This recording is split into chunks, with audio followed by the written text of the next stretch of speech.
अभी मैं हूँ पूर्णिया स्थित गिरजा चौक से श्रीनगर जाने वाली सड़क में। हमारे दाहिनी ओर रंगभूमि मैदान है और बाईं ओर की श्रृंखला। यह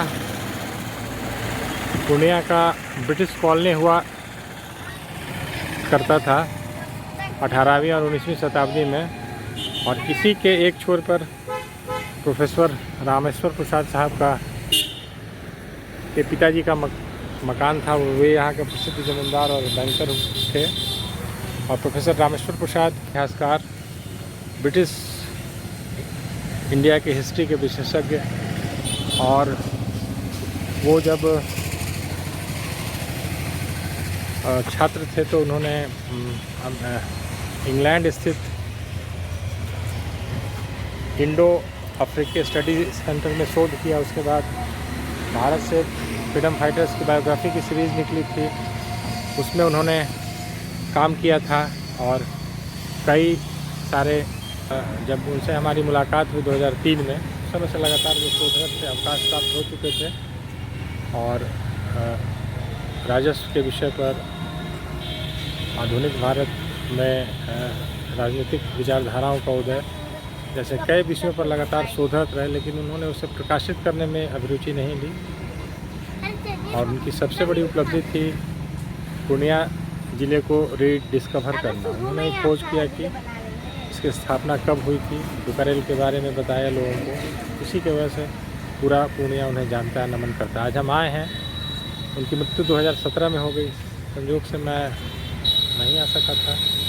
आज हम अपने पत्नी और बच्चे के साथ आए हैं उन्हें अपनी श्रद्धांजलि अर्पित करने।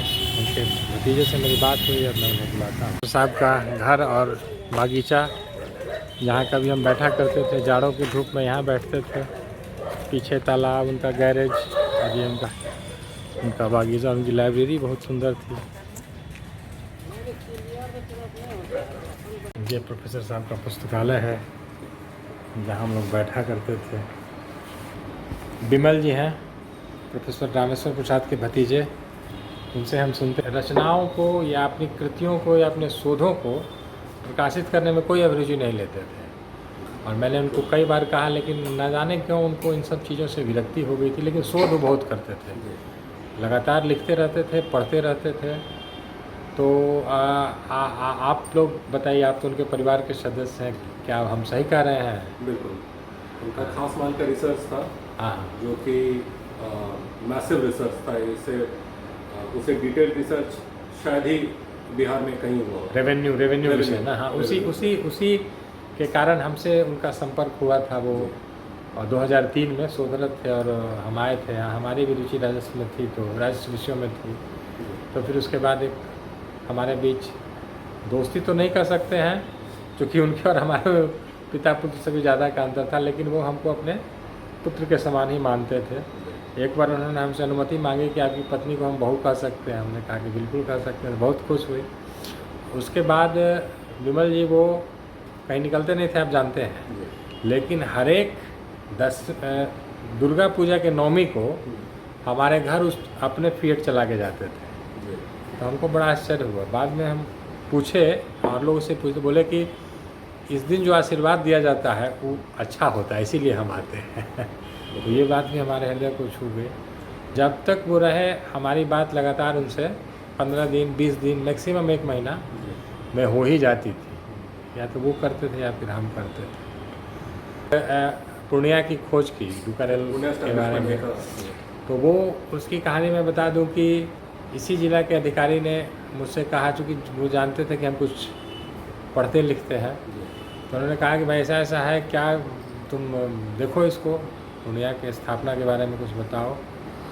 तो मैंने उस समय तक मेरा स्थानांतरण हो गया था। मैंने उन्हें रिकमेंड किया कि आप जाके प्रोफेसर साहब से मिलिए और हमारा नाम मत लीजिएगा, चूँकि वो अलग थलग रहते हैं और नहीं चाहते हैं कि कोई इस तरह का काम करें। वो अपने काम में मगन रहते हैं। अगर वो स्वीकार कर लेते हैं तो अच्छा होगा। तो अधिकारी आए मिलने उनसे। उन्होंने फिर उसी दिन रात में हमको फ़ोन किया। हम उस समय सिवान में थे। तो मैंने कहा कि हाँ सर, मैंने ही उनको भेजा था और आपका शहर है और 2-3 साल से स्थापना दिवस का पैसा लौट रहा है, चूँकि डेट ही क्लियर नहीं है। आप इस काम को उठा लेंगे तो एक उपलब्धि होगी और एक आसान होगा लोगों पर। उन्होंने फिर ठाना और उसके बाद लगातार हमसे बात होती थी उसी शोध विषय पर। कई पुस्तकों उन्होंने इंग्लैंड से मंगवाया।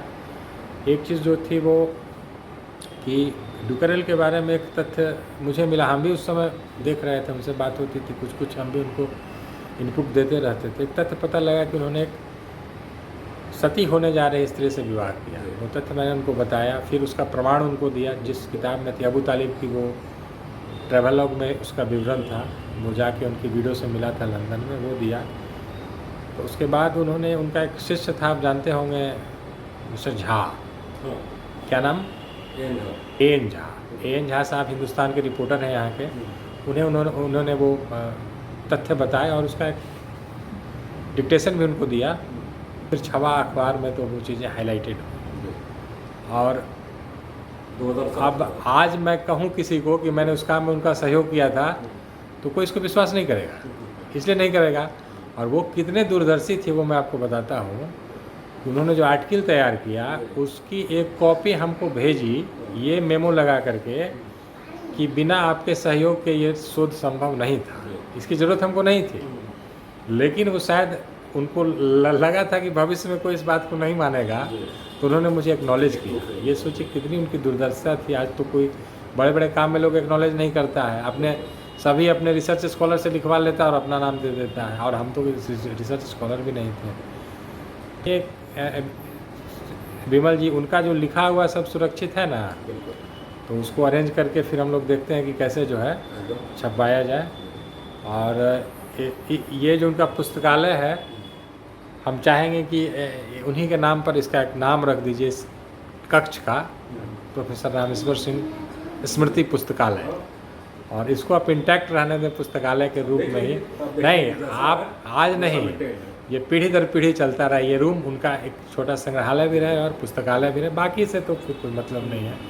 और पुस्तकों को सुरक्षित रखने के लिए जो भी हमसे सहयोग आप लेंगे हम करेंगे, और उनकी स्मृतियाँ जो भी हैं उसको सुरक्षित रखने के लिए और लोग भी हैं, जो लोग हैं तैयार इस काम के लिए। आप बताइए मधु जी, आप भी मिले हैं प्रोफेसर साहब से, आपकी हाँ। कुछ स्मृतियां हैं उनके बारे में? हाँ, मैं मिली हूँ। वो आए थे दशहरा के दिन, आशीर्वाद दिए मुझे और मेरे बच्चों को। हर एक नवमी के दिन आते थे, हाँ, हवन नवमी के को दिन आते आते थे, थे। और वो मुझे 500 या 600 दिए थे। बोले कि इस पैसे से स्वर्ण चंपा कलर का साड़ी खरीद लीजिएगा। लेकिन उस पैसे को मैं अभी तक रखी हूँ, उनके याद में, उनके हाथ से मुझे मिला ये ये स्पर्श पैसा। का उसमें है, इसलिए उन्होंने उनका उसे स्पर्श, क्या इसलिए मैं उसे संभाल कर अभी तक रखी हूँ उस पैसे को। जी, ये उनके दादाजी और ये परदादा जी। बहुत सुंदर। एक बार उन्होंने बताया था कि महात्मा गांधी जब आए थे जी, पूर्णिया, तो आप ही के परिवार के पास कार था, जी। उसी कार पर वो गए थे। हाँ, उसी का तो वो कार किनकी थी? आपके दादा की। दादाजी की कार थी। अच्छा, ये कार ये दादाजी की कार थी। इन्हीं की कार से महात्मा गांधी पूर्णिया आए थे, तो वो भ्रमण किए थे। वो वर्ष तो मुझे याद नहीं है, लेकिन उन्होंने मुझे बताया था। और ये प्रोफेसर साहब की कुर्सी है, तो अब हम लोग माल्यार्पण करें।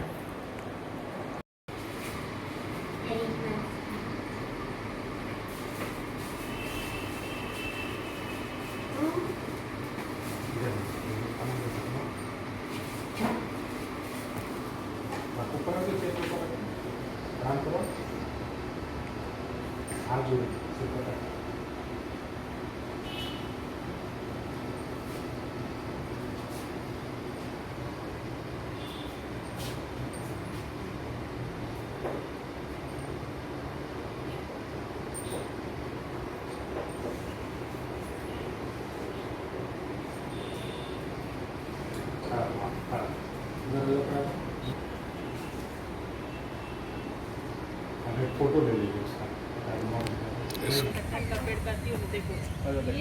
काठल देखो कितना। ये प्लांट बहुत सुंदर लग रहा है इसका पत्ता।